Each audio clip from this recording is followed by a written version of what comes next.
John 10:22-30. Then came the feast of dedication at Jerusalem. It was winter, and Jesus was in the temple area walking in Solomon's Colonnade. The Jews gathered around him, saying, "How long will you keep us in suspense? If you are the Christ, tell us plainly." Jesus answered, "I did tell you, but you do not believe. The miracles I do in my Father's name speak for me. But you do not believe because you are not my sheep. My sheep listen to my voice. I know them, and they follow me. I give them eternal life, and they shall never perish. No one can snatch them out of my hand. My Father who has given them to me is greater than all.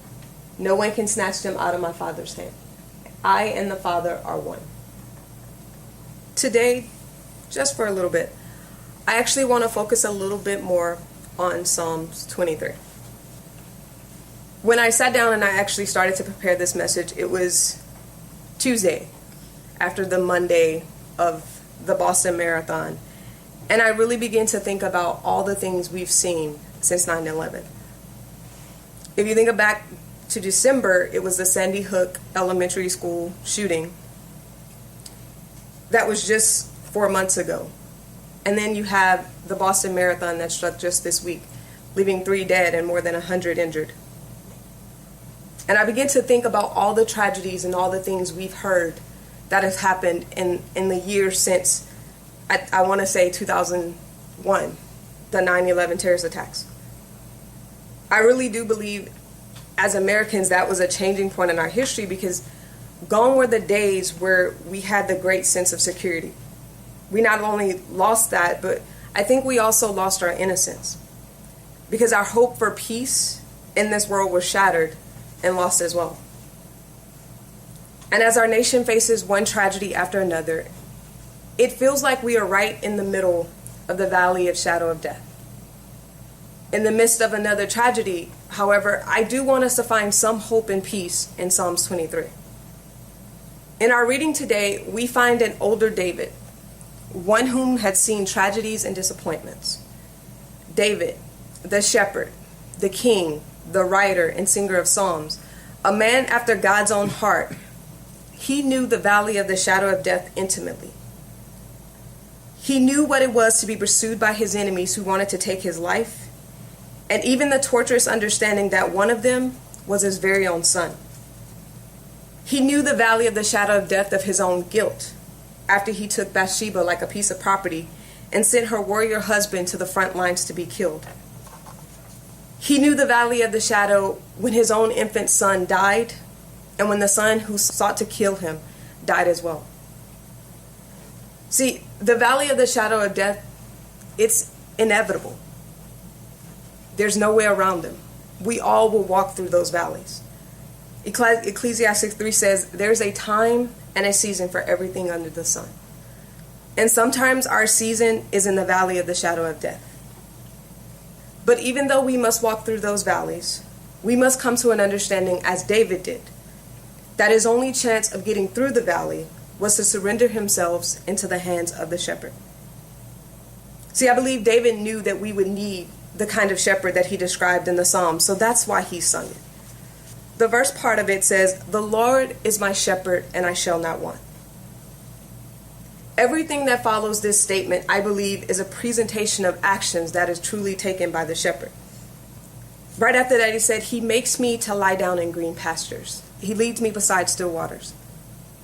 You know, it was intriguing to me when I really read this and sat and thought about it, of making someone lie down. My head immediately filled with memories of babysitting my niece and her badly in need of a nap. No matter what I did, I rocked. I gave her a bottle. I did this and I did that. She didn't want to go to sleep. I could see her fighting it. Her little eyes were closing, but she just wouldn't let them stay closed. I could see her fighting as sleep tried to, and it eventually overtook her. You see, the shepherd is like a good babysitter. He knows that the sheep need their rest, even when we are restless. He makes us lie down. Sometimes I think we don't lie down. We won't pause for rest or refreshment. We are too restless because we are consumed with so many things that we feel we need to get done. For some of us, me included, we won't stop until something else knocks us down. Now, I don't believe God knocks us down, but he allows us to continue to go until, like my niece, we succumb to spiritual weariness. And I believe when we reach that point, we are finally able to shut out all the distractions, lay down all the burdens, and find true life-giving rest. The next part, he leadeth me beside the still waters, he restoreth my soul. We all desire rest for our souls, but we always try to find that rest in other places. We may work countless hours to finally get a vacation. Then we go on vacation and come home more tired than we would have been if we just stayed at home.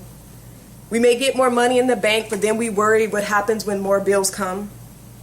We worry about everything under the sun because we want everything under the sun to please us. Our life is one step after another to find security, to find that peace.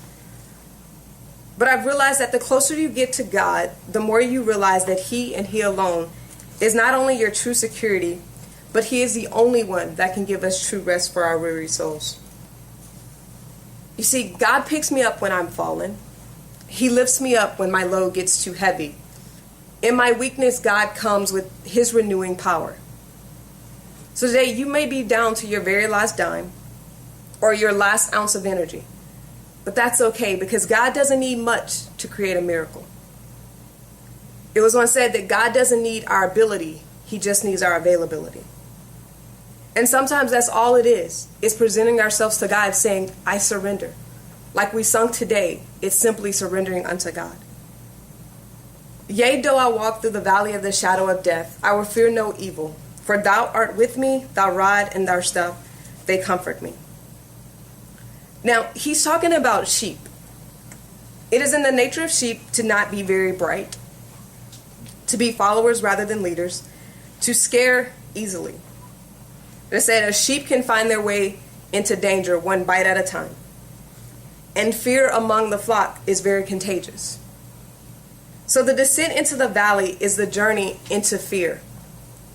It's into those things that scare us, haunt us, and disrupt our dreams. But we don't have to be afraid because those are just shadows. Because we know that our shepherd is well equipped to care for us. The imagery of the rod and the staff, it says they comfort us. The rod and the staff, when the shepherds were out watching their flock, was used to beat away any animals that came to try to take one of the flock. So as we go into those different places in our lives that try us, that hurt us, that tend to make us weary, we can go in there comforted because we know we're going with someone who will fight for us, someone who will stand with us, someone who will lift us when we fall down. And remember that we are walking through. The valley was never meant for us to sit down and set up camp. The valley was simply meant for us to walk through. Because on the other side of the valley, God is bringing us to somewhere else. He is bringing us through our challenges and our tragedies to a place of victory. And I like that at this point in the psalm, after we've gotten through the valley, through that time of testing, through that time of pain where God is working something perfect in us, that the psalm itself takes a turn. No longer is he talking about the pastures, no longer is he talking about us being sheep, but he takes us into a royal hall. He takes us into a place where we no longer are sheep, but now we are royal. I actually think he did this almost as a reflection. David wrote this almost as a reflection of his own life, because he went from being a shepherd to being a king. The Bible said, thou preparest a table for me in the presence of mine enemies. Thou anointest my head with oil, my cup runneth over. See, the psalm didn't leave us in the valley, and the shepherd didn't leave us as sheep, but we have now become the royal. We're clothed with rich garments, rings on our fingers, and shoes on our feet. We have been ushered up to the very table. Now, it's important to note that our enemies didn't go away, but their power is diminished, vanquished in the presence of the shepherd king, who is intent on providing all of our needs. Now, what does this mean for us? This means that you are royal. That God, when he rose from the grave and he said, I have all power in my hands, and he called you one of his own, he took off all of those clothes of mourning, all of those clothes of fear, and he wrapped you in a robe of righteousness. He called you one of his own. You are now his child. And even though the enemy is still around you, the enemy no longer has power over you. And see, I think this is why it's important for us to not lay down in that valley, to not get so discouraged in the valleys of our life that we lay down and allow the devil to take hold of us. Because when we get out of the valley, we are triumphant. We are children of God, and we are brought up to the place that God has called us to be all this time. The Lord is my shepherd, I shall not want. What do you want for in life? What do you long to see fulfilled? It says that anything that I could ever want or ask, that God is just to give if all I do is ask for Him. We shall not want for green pastures, meaning God will provide all that I need. We shall not want for comfort, because He sent a mighty comforter. We shall not want for bread of life and the cup, and our overflowing cup of salvation. Jesus Himself is our bread of life. He is our salvation. We don't have to want that we're living this life and there's no avail at the end, but the very life-giving power of Jesus says that I have gone to prepare a place for you. And if I've gone to prepare a place for you, I will come again and receive you unto myself. And all of this, He's telling us even in the midst of our valleys, because our comforter walks through the valleys with us. Instead of the threats and the fears that we walk through in that valley, we know that once we get through it, that we will be served with a lifetime of goodness and mercy. Because it says that goodness and mercy shall follow us all the days of our life. And that He is preparing a place for us, that we will dwell in His house forever. Now, I know to me, there's something so magnetic about being at home. No matter where I am, it always draws me back. Whether I go visit my family back home, as I call it, or if I just go away and stay with friends. Coming home has a special place. It just makes you feel that much more relaxed. It makes you feel that much more at ease. And Jesus is preparing our eternal home. You know, David closes the 23rd Psalm with a mighty crescendo of faith when he declares, I will dwell in the house of the Lord forever. Forever will I sit at the feet of God and praise His holy name. The word "and" in this is the most important connections in the Bible. You know, it connects yesterday, today, and tomorrow. For God is basically saying, I've got this great life planned for you. And surely goodness and mercy will follow you through it. But that's not the end. I've got something else at the end. And that something else is that you're going to sit at my feet for all of eternity. So today, we can rest in the fact that Jesus is the Good Shepherd. For we have the certainty of knowing that we belong to Jesus. For He said, my sheep hear my voice, and they know me. Our shepherd is going to lead us through this life, and He is going to lead us all the way home, where we will dwell in the house of the Lord forever. And in that, we can take great hope, and in that, we can take great peace. Thank you.